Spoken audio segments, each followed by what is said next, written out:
RRB, l'invité du matin.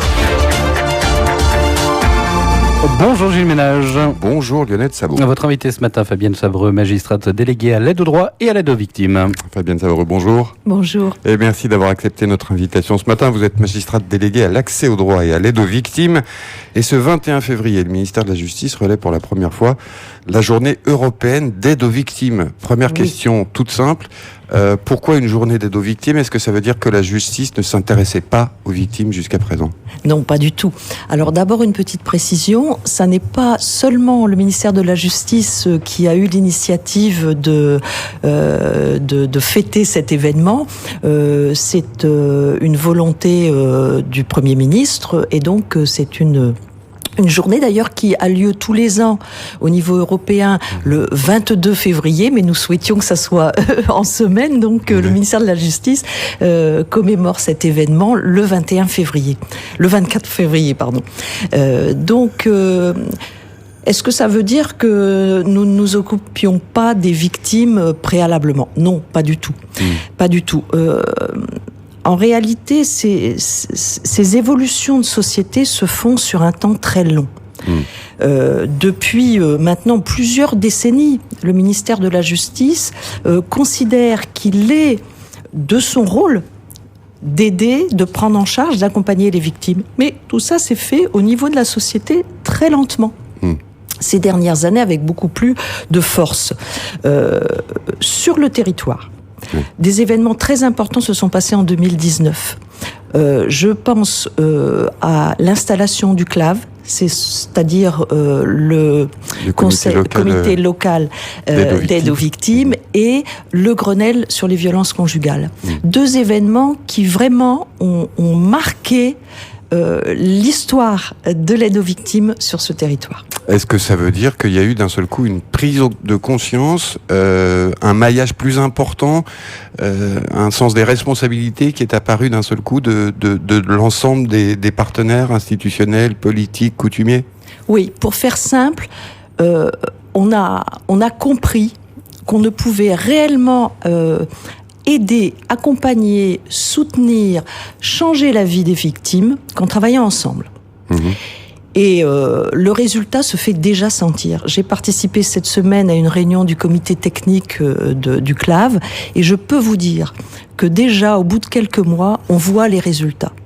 Par le biais de décisions qui ont été prises, de formations qui ont été effectuées par les uns et les autres, de la gendarmerie, de la police qui déjà faisait beaucoup pour les victimes depuis longtemps, en passant par les services de santé, en passant par les services sociaux, bien sûr par les associations d'aide aux victimes, nous, partenaires institutionnels, qu'il s'agisse du ministère de la Justice, du gouvernement, des provinces, du Haut-Saria bien sûr, on est tous là pour impulser et financer les actions nécessaires et on sent vraiment se lever non seulement une volonté de faire encore mieux et encore plus qu'avant, mais une technicité et un rebond extraordinaire du fait de ce maillage. Travailler ensemble et tenter de travailler partout sur le territoire. Voilà vraiment ce qu'on veut mettre en place. Alors, l'aide aux victimes, qu'est-ce que c'est exactement ? Qu'est-ce que ça veut dire ? Ça veut dire tout simplement qu'il y a un certain nombre d'aides qui sont disponibles, de dispositifs qui existent pour aider les victimes justement à traverser des périodes difficiles quand elles ont subi des violences. On pense évidemment aux violences familiales, aux violences conjugales, on pense au cambriolage, on pense aux accidents de la route. Tout ça, ce sont des événements évidemment très traumatisants, d'autant qu'il peut y avoir un procès après. Et d'une certaine manière, c'est la double peine, puisqu'il faut revivre un peu les faits qu'on a déjà vécus. Donc, qu'est-ce qui est fait concrètement pour aider ces victimes ? Alors, concrètement, je vais expliquer rapidement les différents outils que nous avons. Mais d'abord, ce qu'il faut dire, c'est que le but, c'est d'aider les victimes le plus tôt possible, même avant le dépôt de plainte, de dépister la situation de difficulté qu'une personne peut avoir parce qu'elle a été victime d'un fait qu'elle n'a pas forcément envie de judiciariser. Et d'aller le plus loin possible ensuite, même après la décision judiciaire qui sera éventuellement rendue, continuer à assister, soutenir, échafauder quelque chose autour de la victime. Pour cela, nous avons plusieurs outils. D'abord, les permanences qui sont tenues par les associations d'aide aux victimes que nous finançons. Nous ne sommes pas les seuls, bien sûr. Nous avons aussi les bureaux d'aide aux victimes, le bureau d'aide aux victimes de Nouméa, qui fonctionne quotidiennement. Tous les matins, il est ouvert. Et là, il y a un travail en maillage, en réseau qui se fait avec les services de greffe du palais de justice, qui fait que très en amont de la première audience qui aura lieu, la victime est contactée par la DAVI, association d'aide aux victimes, qui intervient au BAV, et qu'on va, à partir de ce moment-là, la rassurer, lui dire, si vous le souhaitez, bien sûr uniquement si vous le souhaitez, nous, qui sommes soumis d'ailleurs à l'obligation de confidentialité, nous allons vous aider. Qui à avoir un dossier d'aide judiciaire, qui à comprendre comment ça fonctionne, qui à vous donner la possibilité de parler avec un psychologue.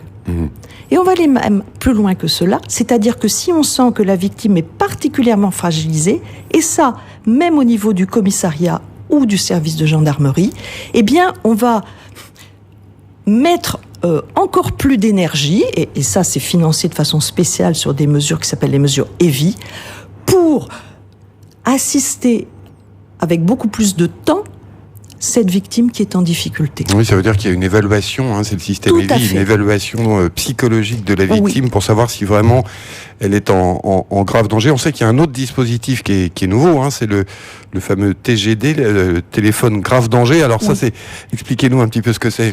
Alors ça, c'est quelque chose qui est en place en métropole depuis plusieurs années et que nous avons maintenant, grâce aux efforts importants qui ont été faits par l'OPT pour permettre sur le territoire d'instaurer le système de la géolocalisation. Cela nous a permis de travailler à l'assistance d'une victime en cas, comme le nom l'indique, de grand danger, lorsque il y a un risque de récidive de la part d'une personne qui a commis des violences sur cette victime, on va la munir, à certaines conditions que je ne rappellerai pas, ça serait trop long, mais on va la munir d'un téléphone avec un numéro dédié. Il suffit qu'elle appuie sur un bouton, le numéro se fait, qui la met en contact directement avec une plateforme, gendarmerie, police.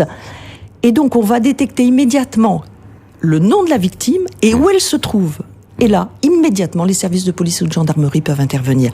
Donc, c'est un atout énorme, non seulement parce qu'on intervient en cas de danger, mais aussi parce que ça va sécuriser, apaiser la victime qui sait que le risque est de ce fait quasiment nul.